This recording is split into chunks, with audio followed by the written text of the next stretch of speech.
Hi everyone, welcome. I'm down here in my wormery, and this fan that you see right here, it's been performing a really important job over the past 20 days, and that is to continually blow a steady stream of air down into these yellow buckets. These yellow buckets have my African night crawlers living in them, and the whole idea behind the fan was to see if it might help dry the contents of these two buckets. And our last check-in 10 days ago did seem to show that it was making good progress in that effort. So even though 10 days is typically a fairly short interval, we don't check in that frequently, and these systems are going to reach 300 days of age in a couple days, but I'm not going to be around, so I figured today I would come in here, see how things look, perhaps throw in a little bit of a feeding, and I suppose if drying is the aim, then a little bit of aeration can't hurt either. So I'm going to get these up on the bench and we're going to get to work. So now just a quick point of clarification. Like I said earlier, the fan's been blowing down onto these systems for 20 days now, but after the last check-in 10 days ago, I did turn the fan off for 2 days, and the whole idea there was that the food that I gave them was just a combination of relatively dry stuff like coffee and breadcrumbs.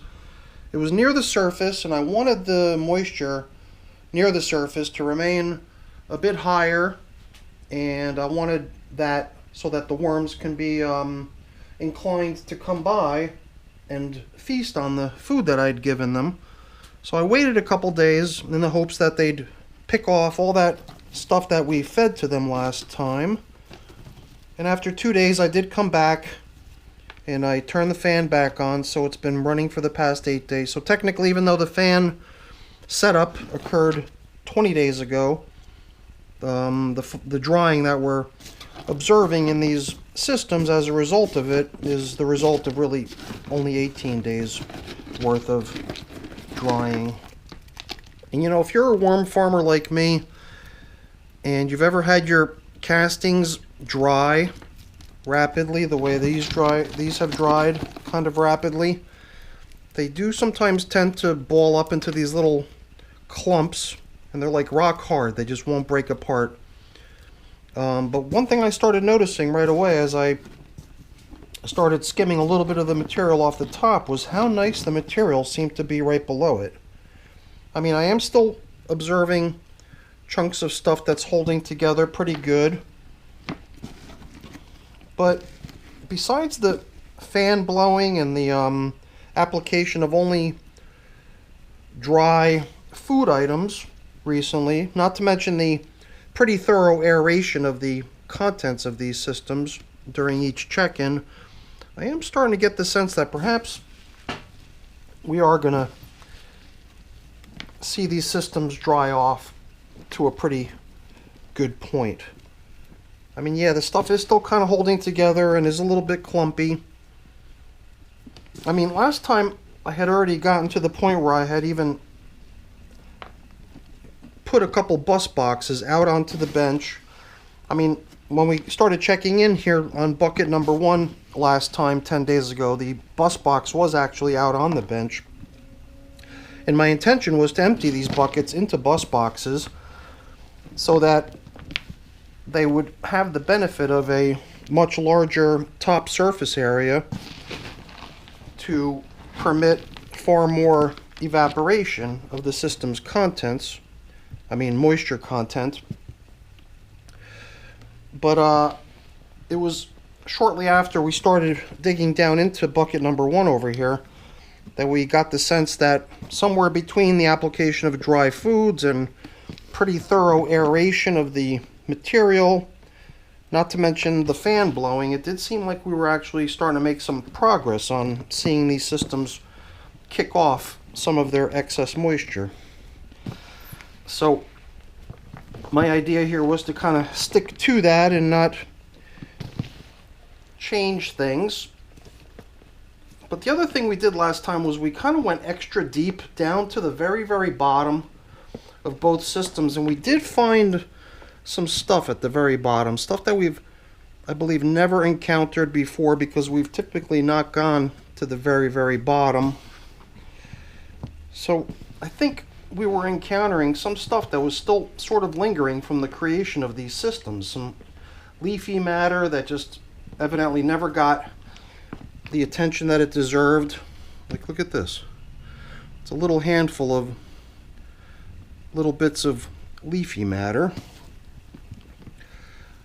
which at this point I think is going to benefit greatly from being tilled up and stirred into the material at large. So I think it would be beneficial to actually do that. Go all the way to the bottom and till it up and blend in whatever stuff we encounter down there, because that stuff needs a chance to break down too, you know. Clearly we've got a good number of worms in here to take care of that job for us, but if the stuff is resting up against the bottom of the bucket, then perhaps a passerby worm will bump into that stuff here and there, but it's certainly not going to get the exposure of just being out in the material in general with worm traffic coming at it from all directions. So I did want to see if I'd be able to get the stuff from the very, very bottom out, off the bottom, and stir it in. And it does feel to me like we've more or less managed to do that. I'm just kind of trying to be thorough here. I can almost tell just from trying to move the stuff on the bottom around which stuff has already been dislodged and tilled in and which stuff has not yet been moved around. But I believe we have at this point successfully dislodged anything that was still kind of resting out at the bottom, and hopefully that'll help that stuff finally get the attention it deserves from the worms. And I'm definitely still bumping into some of those really tough rock hard chunks that were out on the surface. And you know, since we're going to be you know, returning these buckets back to where they were beneath that fan, they will simply continue to dry the same way. So the top surface will once again get fairly dry with little rock hard boulders, and you know, the top surface will have very little, if any, worm traffic as a result of that dryness. But I am liking the fact that it is gradually helping us get to our goal of drier stuff. And you know, I wanted to create a somewhat deeper hole here today into which we could drop today's food, because I just wanted to let the fan blow. You know, I didn't want to take like a 2-day pause and not have the fan blowing and then have to come down here and turn it back on, because like I said, I'm not even going to be around for a few days. So I figured we can give them yet another dry feeding. Today's dry feeding is going to consist of some of my worm chow here, as well as some of these breadcrumbs that I've been working on doing away with gradually. And I wasn't really looking to give them a big huge feeding. This is about the amount that they've been getting over the past few check-ins recently. But as you saw, we just tilled up a good bit of leafy matter, which will also, in a way, register as available food that was previously not available. So I think this should be a pretty good way to handle it. And well, sorry wormies, we won't be here on your 300th day in service to help you celebrate, but don't party too hard. Daddy won't be here to help you if you get in trouble. So let's get out the bucket number 2. Now, kind of like what we did last time, the thinking on doing, you know, twin bins or brother bins or sister bins like this, basically bins that, or buckets, systems that were launched the same day and managed in more or less the same way, is that my expectation once I get into the second, third, whatever, anything beyond the first system that we had just finished working on, is that we should be expecting to see pretty much more of the same as what we saw in system number 1. So that's the approach I'm taking here, is that I'm going to assume that we're going to encounter very much the same conditions and everything else. So I'm not going to be as inquisitive and thorough, as long as everything does sort of check out according to what my expectations are. So I'm going to do the same as we did in bucket 1, which is to dislodge and mix in what I find at the very bottom. And I mean, I could tell when I'm touching this stuff that there's chunks of leafy matter, little leaf stems, all kinds of material down there that's totally fair game for worm traffic. And I guess what we're doing here is pretty rough on my glove, because my glove is completely trashed at this point. This object is not giving whatsoever, so I'm excluding it. It's some sort of material that doesn't seem like it has any plans for breaking down, so I'm pulling it out. But I think this is going to do the system good, getting all that stuff that's been sort of stuck on the bottom, never getting any attention from the worms, getting that out into the material. It's almost like we're giving them bedding as a result of this, because I've not been giving bedding for some time now, in the hopes that perhaps we can try to drive these systems to completion at some point in the near future. It seems like adding bedding would be a little bit counter to that objective, if the ultimate goal is to have some material that's really nice and clean and free of debris. You know, this is hard work. I could feel a little bead of sweat dripping down my back. I mean, it is true that we're in my basement and it's a little bit cooler down here than it is upstairs. It is a pretty warm and humid day today, so perhaps that's one of the reasons I like coming down here on days like today's, because it is a little bit cooler. But I do believe we've managed once again to dislodge everything that was sort of stuck to the bottom and not getting the attention it deserves,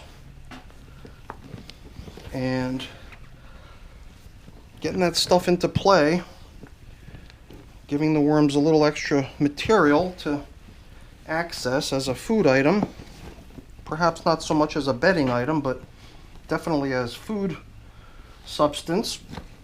Little bits of leaves and stuff, which I would assume is probably high on the list of their favorites. And oh, let's not forget, we did want to, like we did in bucket number 1, we're going to want to try to submerge our feeding a little bit lower down so that it doesn't get affected by dryness on the surface. So let's just create a nice hole, and I could even hold the material here up while I apply the food. There we go. Nice application of dry food, a little bit of worm chow, a little bit of breadcrumbs. And I think between the dry foods, the aeration, and the fan blowing, I do feel like we're making some good progress. And I'm still definitely liking that idea, you know, of taking the material in these systems and transferring them into bus boxes, where we could probably see a little bit more rapid drying and definitely have easier access to what's going on in these systems. But I did want to give the whole fan approach a fair shake at, you know, trying to see if it's going to take care of our situation here for us, and it is. It's helping for sure.